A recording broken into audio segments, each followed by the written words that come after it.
আমি নিজের চোখে দেখেছি। শ্মশানের ধারে কপিল কাপালিক তিনজনকে বেঁধে রেখেছে। কদিন ধরে ওদের যাতায়াত আমি দেখতে পেয়েছিলাম। এখন দেখছি তিনজনকে বলি দেবার চক্রান্ত করেছে। তাই আমি আর থাকতে পারলাম না। আমি আগেই বুঝতে পেরেছিলাম কিছু একটা চক্রান্ত এর মধ্যে আছে, আর আমার মন বলছে আমাদের গ্রামের মোড়ল মশাই এসবের পেছনে যুক্ত আছে। বলো কি হে, তোমার হঠাৎ এমন সন্দেহ হলো কেন? আমি যখন কালকে ওনার কাছে নালিশ করতে গেলাম তখন ওনাকে যেন চিনতে পারলাম না। গ্রামে যে এত বড় দুর্ঘটনা ঘটে গেছে তাতে ওর যেন কোনো মাথা ব্যথা নেই। তুমি নিশ্চিত তো দিদি? অন্ধকারে ভুল দেখনি তো? ভুল নয় হরে কৃষ্ণ, আমি স্পষ্ট শুনেছি। কপিল বলল মোড়লের কথায় তিনজনকে তুলে দেওয়া হয়েছে। আমি আর থাকতে পারলাম না এসব কথা শুনে। তুমি যে রাতের বেলায় একা নির্ভয়ে ওখানে গিয়ে এসব শুনে এসেছো, এটাই অনেক। এখন আমাদের সাহস করে কিছু করতে হবে। অন্তত ওদেরকে ওখান থেকে ছাড়িয়ে আনতে হবে, তারপরেই মোড়লের বদমাইশি প্রমাণ করতে পারবো। ঠিক বলেছিস। গ্রামবাসী এক হলে কোনো পিশাচের সাধ্য নাই যে মানুষের ক্ষতি করবে। কিন্তু আমার ছেলেকে যেমন করি হোক বাঁচা বাবা, না হলে সত্যি আমি শান্তি পাবো না। ওদের প্রাণ বাঁচাতে হবে, এখনো সময় আছে। বেশি রাত করলে কিন্তু আমাদেরই অসুবিধে। গোপালদা, আমাদের মনে হচ্ছে এ যাত্রায় আর বাঁচা হলো না। আমাদের ঘরের লোকেরা একেবারে অসহায় হয়ে পড়ল। কেন যে আমরা মাংস খাবার প্রতিযোগিতায় অংশ নিতে গিয়েছিলাম। আমি একটা কথা ভাবছি, আমাদের গ্রামের মোড়ল কি করছে? একবারও কি আমাদের খোঁজ করবার ইচ্ছে হয়নি তাদের? নিজেকে খুব ছোট মনে হচ্ছে। মনে হচ্ছে না আমাদের আর বাঁচা হলো।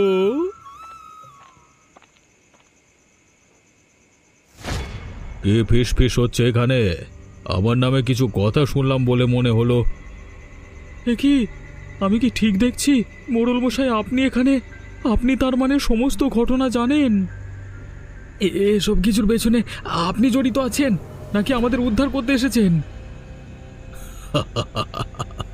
তোদের উদ্ধার করব কি রে? তোদেরকে বলি দিলে আমার ব্যবসার অনেক উন্নতি হবে, তাই জন্যই তো তোদের প্রতিযোগিতা করে ওরকম ছাগলের মতো গেলালাম। শাস্ত্রে লেখা আছে, যাদেরকে বলি দেওয়া হবে তাদেরকে এভাবেই কাণ্ডে পিণ্ডে গেলাতে হয়। বাবু, এতদিন আমি আপনাকে ভক্তি করেছি, আজকে বুঝলাম আপনি শুধু গ্রাম নয় মানুষকেও ধোঁকা দিয়েছেন। আপনি কি পাবেন আমাদের জীবন নিয়ে? চুপ!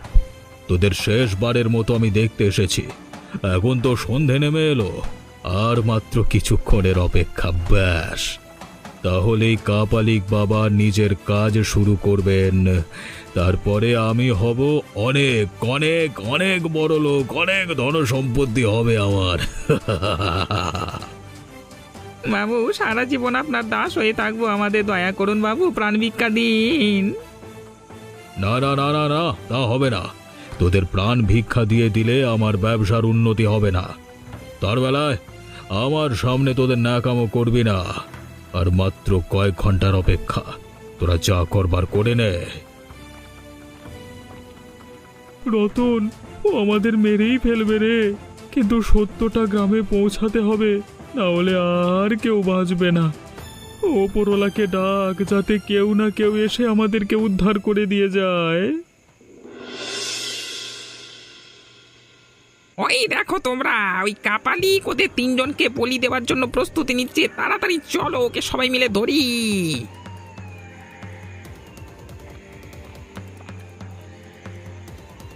কাপালিক, মানুষ বলি দিয়ে গ্রামকে ধ্বংস করতে চাইছিস? আজ আর পারবি না, আমরা সবাই একসাথে দাঁড়িয়েছি। কাল রাতে আমি নিজের চোখে দেখেছি এই পিশাচ তিনজনকে বলি দিতে চাইছিল। আজ এর আসল মুখ গ্রামবাসী দেখুক। তোরা কি পারবি আমাকে আটকাতে? আমি শ্মশানের শক্তি নিয়ে খেলি রে।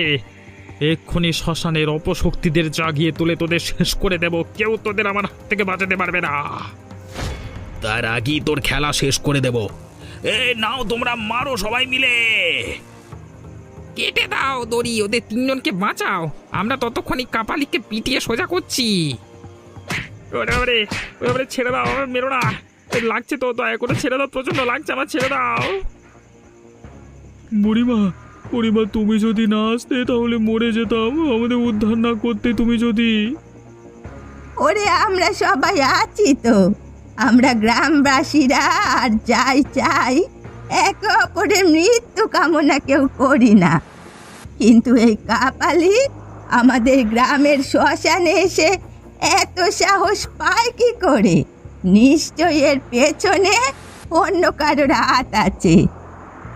আজকে সন্ধেবেলায় নিজে মোড়ল মশাই এসে আমাদের হুমকি দিয়ে গেছে, আজকে আমাদের বলি হলে তার ব্যবসার নাকি অনেক উন্নতি হবে। হ্যাঁ, করাচ্ছি ব্যবসার উন্নতি। কাপালিক ধরা পড়েছে, এবার মোড়লের পালা, ওকেও গ্রাম ছাড়া করতে হবে। তোমরা সবাই চলো, আজকেই মোড়লকে ধরতে হবে। হ্যাঁ হ্যাঁ চলো, আমাদের রক্ত গরম হয়ে আছে, তাড়াতাড়ি চলো, আগে পেটাবো তারপর গ্রাম ছাড়া করব, আমাদের উপর অনেক অত্যাচার করেছে বেটা। আজকে আমরা সবাই বুঝেছি আমাদের সর্বনাশের খেলাটা করেছে মোড়ল আর তার সঙ্গী কাপালিক, যারা নিজেদের স্বার্থে গ্রামকে বলি দিতে চাইছিল। রাতের আধারে কত কান্না আমি শুনেছি, আজ ভোরে সেই আধার কেটে গেছে। আমরা নিজের চোখে দেখেছি কপিল কিভাবে মানুষ বলি দিতে চেয়েছিল, আর মোড়ল আমাদেরকে গিয়ে হুমকি দিয়ে এসেছিল যে আমাদের মৃত্যু নিয়ে ব্যবসার উন্নতি করবে।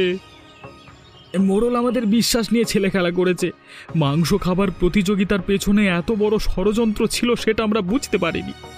আমরা নিজেদের পরিবারের উন্নতির জন্য এই প্রতিযোগিতায় অংশগ্রহণ করেছিলাম, ওনাকে কিছুতেই আর গ্রামে থাকতে দেওয়া যাবে না। হ্যাঁ হ্যাঁ, ওনাকে গ্রাম ছাড়া করতে হবে, এই গ্রামে আর থাকা যাবে না। বলছি ভাই সকল, আমাদেরকে এবারের মতো ক্ষমা করে দেওয়া যায় না ভাই সকল, একবারের জন্য? তোমার কোনো ক্ষমা নেই শয়তান, তোর মতো শয়তানকে এখানে থাকতে দেওয়া কোনো মতেই যায় না। এই রে, সবাই মিলে দেখছি খেপে গেছে, না না, জীবন বাঁচাতে হলে আমাকে এক্ষুনি এখান থেকে পালাতে হবে, পালাই। সবই তো হলো, কিন্তু আমাদের গ্রাম তো মোড়ল ছাড়া চলবে না, তাই আমার মত বলে বদনকে আমাদের গ্রামের মোড়ল বানানো হোক। বদন মোড়ল হোক, বদন মোড়ল হোক। তাই হোক, এটাই ভালো হবে।